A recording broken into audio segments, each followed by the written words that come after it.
গরম গরম মুচমুচে পরোটার সাথে চিকেনের এই রেসিপিটা একবার ট্রাই করে দেখো। এত ভালো খেতে লাগে না এটা? রান্নাটা একটু অন্যরকম আর পরোটার সাথে দারুণ লাগে। হাড় ছাড়া চিকেনের সলিড পিসগুলোকে শিলনোড়ায় প্রথমে একটুখানি থেতো করে নিয়েছিলাম। এতে কি হবে, চিকেনগুলো যখন সেদ্ধ করব না, ছিবড়ে ভাবটা কমে যাবে। নুন জলের মধ্যে এবার চিকেনগুলোকে 10 মিনিট মতো সেদ্ধ করে নিয়েছি।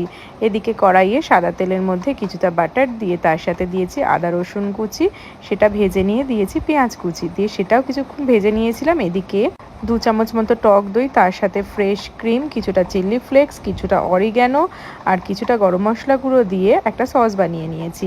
ভাজা পেঁয়াজের মধ্যে দেবো এবার নুন আর লাল লঙ্কা গুঁড়ো দিয়ে সেটাও কিছুক্ষণ ভেজে নেওয়ার পরে যে সেদ্ধ চিকেনগুলো নিয়েছিলাম সেগুলোকে একটু কুচি কুচি করে নিয়েছি। তার মধ্যে এবার মশলার সাথে চিকেনটা ভালো করে নাড়াচাড়া করে অ্যাড করব যে সসটা বানিয়ে রেখেছিলাম সেটা। এরপরে তোমাদের প্রয়োজন মতো তোমরা এখানে একটু জলও দিতে পারো। নামাবার আগে ওপর থেকে একটুখানি কসুরি মেথি আর গোলমরিচ ছড়িয়ে গরম গরম পরোটার সাথে সার্ভ করো।